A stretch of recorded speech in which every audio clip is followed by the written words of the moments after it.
The system controls who speaks, who cries, and whose body is public property. The court is in session. I bring the witnesses. The mother steps forward, and this is our evidence. I wake up before everyone. I sleep after everyone. I put everyone on my shoulders, and no one notices how heavy it is. I raise the children. I raise the men too. Patriarchy and capitalism has dumped their unpaid labor on me without my consent and expect me to be content that my labor would be expected and never accounted for. They did not need to take away my freedom. They only needed to assume my availability. They say women fought for their right to work, but they did not fight for their work to be valued or fully compensated. Because when I work outside the home, I return to another shift, the unpaid one, the invisible one that requires parts of my body no paycheck could ever return.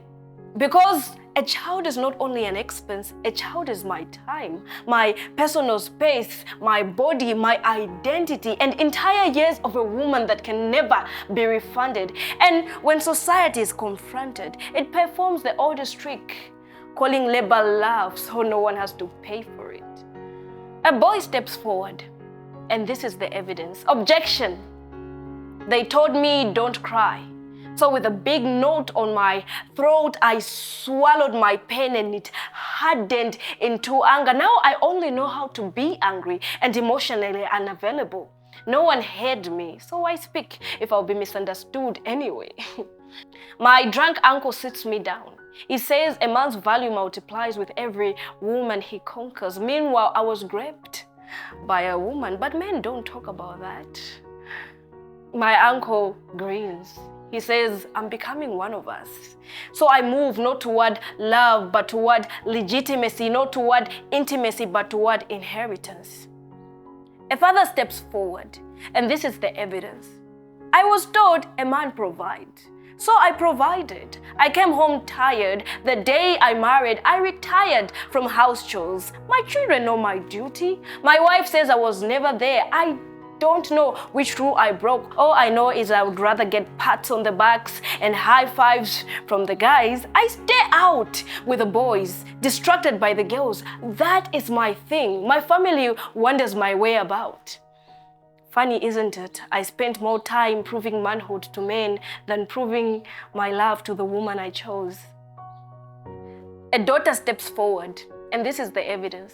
I was told a good woman sacrifices. So I thought it was love. I thought love is ownership, authority is affection, that silence is respect, and suffering is maturity. So I was narrowed to a womb with a wedding ring, certain that children could bring him home. At least he would have something to come back home to. I always loved the idea of owning a house. I thought a house came through a husband, so I got married. At a young age, I was molested, hypersexualized, and I realized my body is currency. Before I knew its value, some opportunities presented themselves with an appetite, and the qualification was just me spreading wide enough.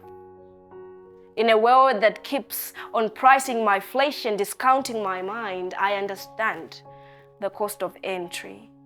Another woman steps forward. She's a little bit older now, and this is the evidence. I was told to marry, that I was in my prime, that I would expire, so I rushed. I rushed before I figured out discernment, before I sculpted the difference between love and dependency, before I understood that loneliness is not the worst thing that can happen to a woman. A child steps forward, and this is the evidence. I saw everything. I watched everything. Mama was always tired. Father was never home, and everyone cried behind closed doors. I rest my case. Different stories, different wounds, the same architecture. The verdict was never missing, only ignored.